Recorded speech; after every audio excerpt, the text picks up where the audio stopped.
Welcome to my channel. और आज हम क्वेश्चन पेपर 2019 के न्यूमेरिकल सोल्व करेंगे। अब जैसे नेक्स्ट न्यूमेरिकल हमारे पास कि यूजिंग वेक्टर्स, ठीक है ना, find the value of x. कब?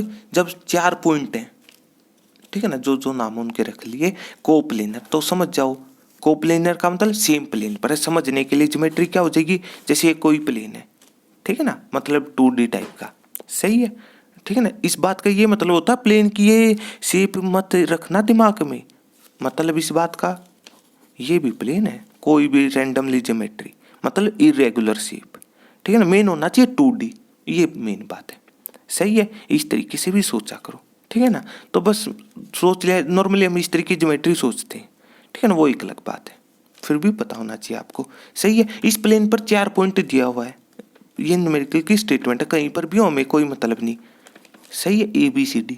अब आपकी चॉइस है। अब इस टाइप का न्यूमेरिकल है ना, उसमें सिंपल सी बात क्या होती है, कोप्लेनर में एक फॉर्मूला याद रह जाता है, ठीक है ना। अगर याद हो तो अच्छी बात है, तभी सोल्व कर पाओगे। मतलब ये ABCD पॉइंट है, लेकिन हमारे कोई काम के नहीं है, हमारे तो प्लेन पर कोई वेक्टर काम का होता है, याद रख लो ये बात। प्लेन पर कोई वेक्टर होंगे वही काम के होंगे, इस बात का मतलब आपको। चलो यही बताओ, आपको कैसे पता चला ये 3 है? ये B पॉइंट जैसे 3 2 1 या फिर A के हिसाब से समझ लो, ये किसी को इस तरीके का नहीं नजर आता ये पॉइंट, x -0 5 -0 -1 -0 ना हो तो बताओ, सही है। मतलब ओरिजिन से कैलकुलेट हुआ है। हाँ, इसमें भी कंफ्यूज मत होना कि बाद में मतलब 0 क्यों सब्ट्रैक्ट किया आपने, पहले क्यों नहीं, वो समझने के लिए ये समझ लिया करो, ठीक है ना। या फिर कह दो दोनों, जैसे ओरिजिन से A पॉइंट तक का डिस्टेंस तो बराबर होगा, यहाँ से यहाँ कैलकुलेट कर लो, मतलब O से A तक या फिर A से O तक, बात वही है, ठीक है ना। ये छोटी छोटी चीज़ें भी दिमाग में रख लिया करो, सही है। तो इस तरीके से ये समझ में आ रहा होगा आपको, सही है। मतलब हमें नहीं पता, अब हमें नहीं पता कि वो रीजन इस प्लेन पर है या फिर नहीं, सही है। ये प्लेन के मतलब यही पॉइंट, यही वेक्टर भी काम के हो सकते हैं, कब? जब प्लेन पर ओरिजिन भी हो, लेकिन हमें थोड़ी ना पता है। तो मतलब अब जरूरी है न्यूमेरिकल को और लेंथी करो कि मतलब पहले ये चेक करो कि ओरिजिन भी है कि नहीं, फिर वो प्लेन के मतलब वही वेक्टर के काम कर देंगे, इतना नहीं, ठीक है ना। मतलब कैलकुलेशन लेंथी हो जाएगी, तो बात खत्म, हटा दो इस कंसेप्ट को, सही है। वैसे ये सच बात है कि मतलब अगर कोई ओरिजिन को किसी तरीके से मतलब अगर वो अलग अलग न्यूमेरिकल की बात आ जाए, फिर वो डिपेंड करता है कि है या फिर नहीं है, ठीक है ना। मतलब पहले इक्वेशन ऑफ प्लेन निकालो, उस तरीके सोल्व कर पाओगे, सही, या फिर सिंपल कैलकुलेशन कर दो, सही है, ठीक है ना। तो मतलब यहाँ से पता होना चाहिए कोई भी 3 वेक्टर निकाल लिए, अब ये आपकी चॉइस है, ठीक है ना। मतलब ए बी निकालो, बी जो भी मतलब पैटर्न लेके चलो। हाँ, जब 4 पॉइंट तो एक बात दिमाग में रख लो, क्या? एक पोजीशन को तो फिक्स कर दो, कि मतलब जैसे कर दी फिक्स, तो एक बार ए से बी चले जाओ, एक बार ए से सी, एक बार ए से डी, ये है काम की बात, सही है।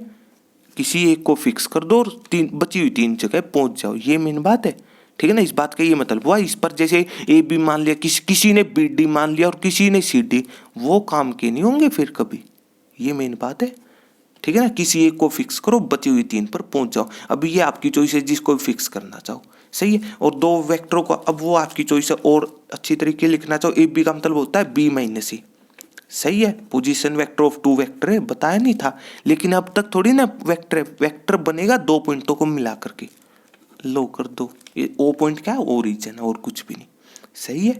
तो इस तरीके से बन गया ए बी वेक्टर।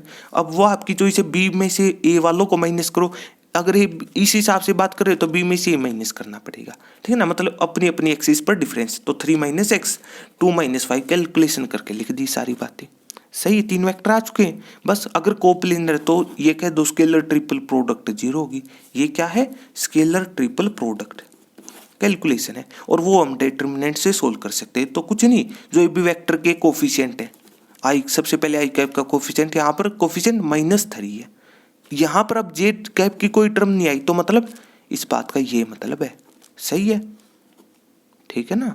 मतलब कहीं मतलब ये पोजीशन को एम्प्टी छोड़ दो, वो चीज़ गलत हो जाएगी, ठीक है ना। तो बस वैल्यू पुट कर दी, नॉर्मली हम रो सारों को रो वाइज कर दिए पुट, पहली रो, सेकंड रो, थर्ड रो। अब ये आपकी चॉइस है, नॉर्मली एक्सपेंड करना चाहे या फिर डिटर्मिनेंट की कोई प्रॉपर्टी अप्लाई करना चाहे, या फिर सिंपल कैलकुलेशन है, एक्सपेंड कर दी किसी के लोग। मेन बात ये याद रख लेना, वो वाली चीज़, सही है। अब ये आपको पता होना चाहिए, डिटर्मिनेंट में ये चीज़ बताई थी R1 का मतलब कि साइन इस तरीके के आएंगे।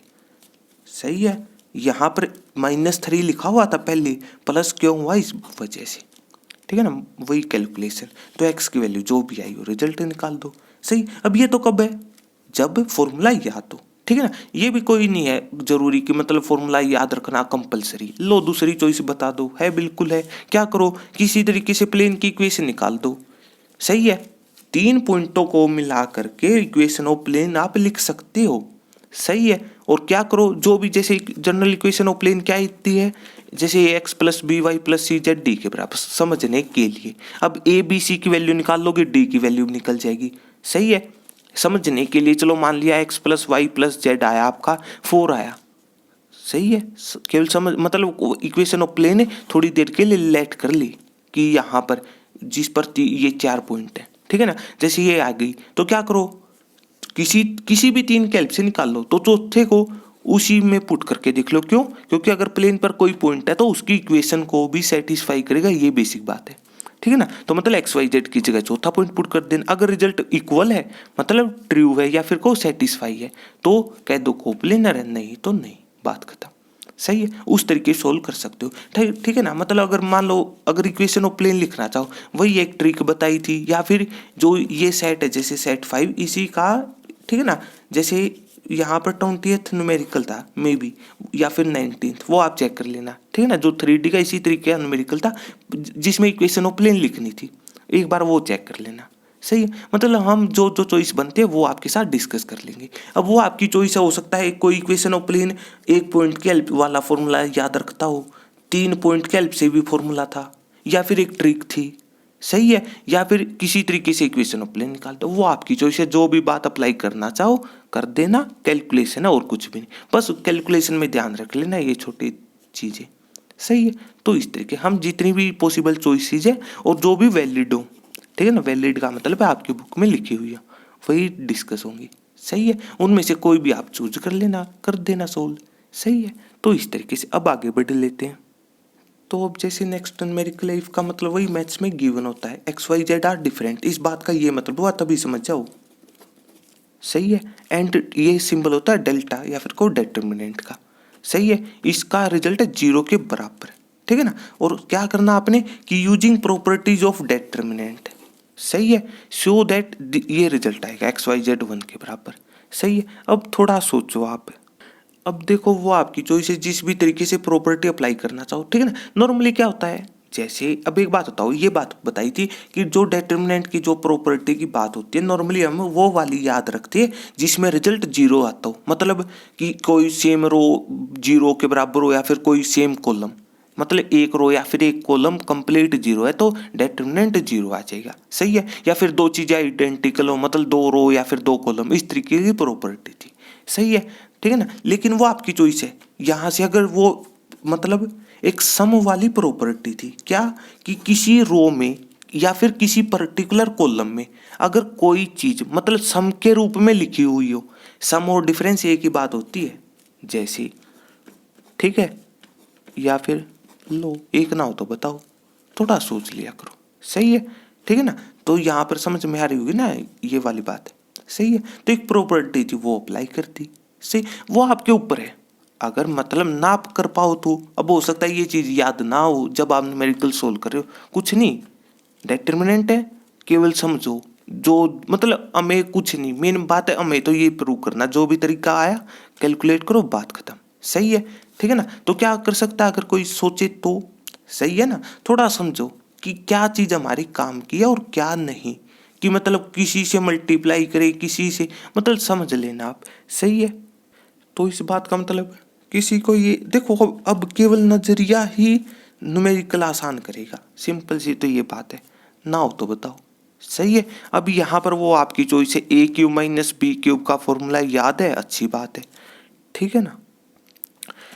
तो मतलब लिखना चाहो लो लिख लो, a minus b a square plus b square plus a b, ये वाली चीज पुट कर देना। अब ये क्यूब माइनस बी क्यूब कहाँ पर नजर आएगी, क्या है, सही है, तो मतलब x-1 यहाँ से कॉमन का काम कर देगा, बच इनटू में ये चीज आ जाएगी। सही है, इस बात का ये मतलब है, इसको हटा करके आप ये नहीं लिख सकते इस बात से, ठीक है ना। मतलब फिर x का स्क्वायर 1 का स्क्वायर, 1 का स्क्वायर तो 1 रहेगा, प्लस दोनों की मल्टीप्लाई x इंटू 1 x रहेगी, सही है। फिर क्या करो, ये दोनों है, अगर दोनों को सब्ट्रैक्ट कर दे तो कॉलम 1 में से कॉलम 2 माइनस कर दो, वो आपकी चॉइस है यहाँ पर, वो आपकी चॉइस है कि कौन में से, ठीक है ना, माइनस कर देना। जैसे x माइनस एक्स स्क्वायर कर दिया इस पोजीशन पर समझने के लिए, उनमें से x कॉमन आ जाएगा, शुरू में ये चीज होगी, x कॉमन नजर आ जाएगा, क्या होगा अंदर 1 माइनस एक्स है,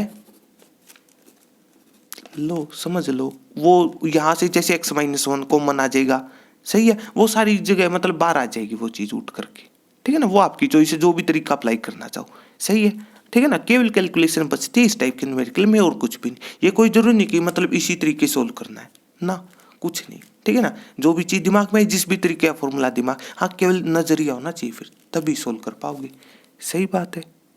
तो इस तरीके से चलो हमने इस तरीके से सोल्व कर दिया, ठीक है ना। मतलब ये चॉइस आपके साथ हो चुके हैं, ठीक है ना, मतलब जो जो चॉइस बना सकते हो बना लियो, ठीक है ना, वो आपके ऊपर है, जो भी मतलब नजरिया है, सही है। मतलब ये बात, ये x माइनस 1 हमें कॉमन नजर आया होगा तभी तो इस चीज का यूज कर पाओगे ना, मतलब इन दो को माइनस करो ताकि यहाँ पर फॉर्मूला बन जाए, कैलकुलेशन बचती है और कुछ भी, सही है, ठीक है ना। या फिर हमने चलो ये दो दो अलग अलग करके लिख दिए, सही है, मतलब समूह वाली प्रॉपर्टी अप्लाई कर दी, ठीक है ना। मतलब वो जो माइनस साइन तीनों जगह था इस वजह से, ठीक है ना, तो मतलब माइनस साइन बाहर आ गया और ये एज इट इज 1 जो भी बाद के साथ बाद में नंबर लिखा हुआ, मतलब ये जैसे ये है कॉलम 3 ऊपर से नीचे कॉलम 3, ठीक है ना, मतलब केवल वो चेंज हुआ और कुछ भी, मतलब ये कॉलम 1 कॉलम 2 के एलिमेंट एज इट इज रहेंगे इस प्रॉपर्टी में, सही है। अब समझ लो यहाँ से जैसे क्या क्या चीज़ है आपके पास, देखो यहाँ पर ये चीज़ है x into x square x cube, तो क्या कॉमन नजर आ रहा है, x लिखना चाहो लिख सकते हो आप, ठीक है ना, कि टेकिंग कॉमन, सही है, क्या x कहाँ से R1 में से, लेफ्ट से राइट होती है R1, इसी तरीके से y R2 में से, मतलब x y z कॉमन नजर आ जाएंगे, कहाँ से, ये R1 में से, फिर R2 में से y, R3 में से z रिस्पेक्टिवली, इस तरीके वर्ड लिख देना, बात खत्म, सही है। और यहाँ पर समझ लो क्या लिखा हुआ है, माइनस को एज इट इज इस तरीके से नहीं लिख सकते, ये बात क्यों लिखी गई, थोड़ा सोचो ना, ये बात क्यों लिखी गई, यहाँ पर बन गया 1 यहाँ पर भी बना लो ताकि ये दोनों चीज सेम हो जाए, मतलब ये डिटर्मिनेंट और ये डिटर्मिनेंट सेम है, मतलब इसमें तो 1 बाद में था, एक प्रॉपर्टी और अप्लाई कर दी, क्या कि जब दो रो या फिर दो कॉलम को इंटरचेंज किया जाए एक माइनस साइन आता है, मतलब शुरू में 1 यहाँ पर था, पहले तो दो ये इंटरचेंज हुए, एक माइनस साइन आया फॉर्मूले की वजह से, फिर ये 1 बीच में आया था, उसके बाद एक अगले स्टेप में वो 1 उठ करके पहली पोजीशन पर आ गया, मतलब 1 सबसे पहली पोजीशन पर, ये राइट मतलब बीच में शिफ्ट हो चुका होगा, ये सबसे लास्ट में, सही है, मतलब 2 माइनस साइन आए होंगे, सही है, पता होना चाहिए ना ये 2 क्यों लिखा गया, कैलकुलेशन और कुछ भी, मतलब जो भी प्रॉपर्टी दिमाग में आ रही हो पुट कर देना आप, सही है, ठीक है ना। यहाँ से ये दोनों चीज सेम है, ठीक है ना, तो मतलब एक्स वाई जेड माइनस ये 1 है, 1 माइनस 1 की पावर 2 1 रहेगी, सही है, कॉमन, और इनटू में दिस, ठीक है। अब इसके बाद दो चीजों की मल्टीप्लाई 0 है, दो चीजों की मल्टीप्लाई 0, या तो ये पहला फैक्टर 0 होगा या फिर दूसरा होगा, सही बात है, ठीक है ना। मतलब शुरू में इसको इक्वेट कर दो 0 के साथ, तो मतलब एक्स वाई जेड 1 के बराबर, यही चाहिए था, सही है। लेकिन अभी तो कि इसको सोल्व नहीं किया, अब आपकी चॉइस है, क्या बताया था, मेन तो टारगेट पता है क्या होता है, जब भी डिटर्मिनेंट का न्यूमेरिकल आ जाए दिमाग में एक बात रख लो, और वो है जितने ज़्यादा मैक्सिमम 0 बनाने की ट्राई किया करो, बाद में एक्सपेंड कर दो। अब ये भी कोई जरूरी नहीं, मतलब यहाँ पर कि ये नज़र आना चाहिए, हो सकता है ये फॉर्मूला याद ना हो सकता है आपको ये फॉर्मूला याद ना हो, तो फिर क्या करोगे, देखो केवल नजरिया ही जितवाएगा आपको, सही है। तो मतलब मेन टारगेट इस टाइप के न्यूमेरिकल्स में केवल ये बात याद रख लो छोटी सी, कि ट्राई करो मैक्सिमम 0 बनाने की, जो भी चीज़ दिमाग में आ रही है, बात खत्म, जो भी चीज़ दिमाग में आ रही हो, सही है। तो इस तरीके से, तो अब इसके बाद जैसे इन दो पोजीशन पर 1 था, अब वो आपकी चॉइस है, इस टाइप में कुछ नहीं किया, मतलब मैक्सिमम 0 बनाने की, जैसे 2 1 थे, जैसे तीनों 1 थे, 2 पर 0 बना लो, मतलब R1 और R2 को एक्सपेंड कर लिया यहाँ पर 0 बनाने के लिए, सही है। कोई भी दो को, वो कोई जरूरी नहीं कि R1 और R2, जो भी अच्छे लगे उनको बना लो 0, सही है।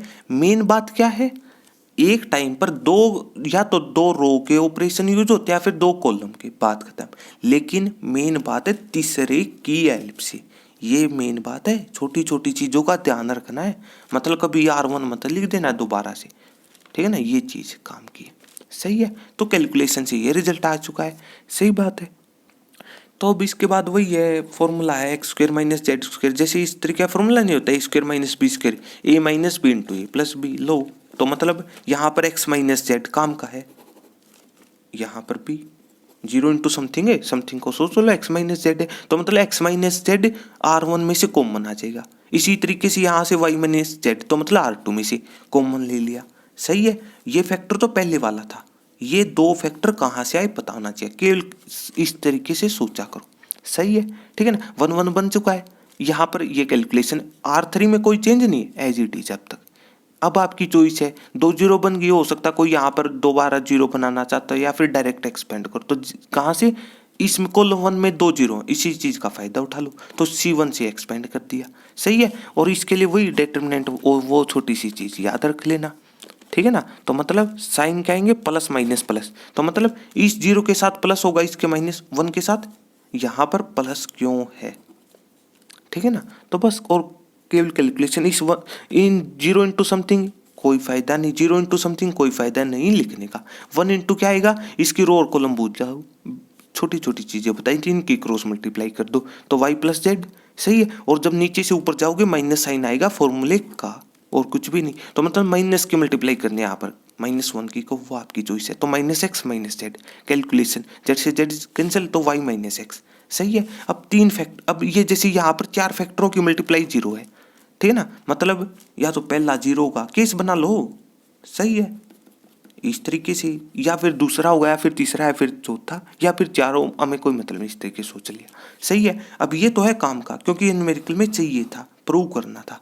लेकिन अगर x माइनस जेड 0 बराबर, तो ये होगा, ये होगा। लेकिन एक स्पेशल बात कही थी क्या, कि एक्स वाई जेड डिफरेंट है, उस बात का ये मतलब था, पहले से न्यूमेरिकल में ये कह रखा है, इस वजह से ये केस खत्म हुए हैं, न्यूमेरिकल की स्टेटमेंट की वजह से, और कुछ भी नहीं। सही है, और केवल कैलकुलेशन बचती है, जो भी मतलब प्रॉपर्टी दिमाग में पुट की, बात खत्म।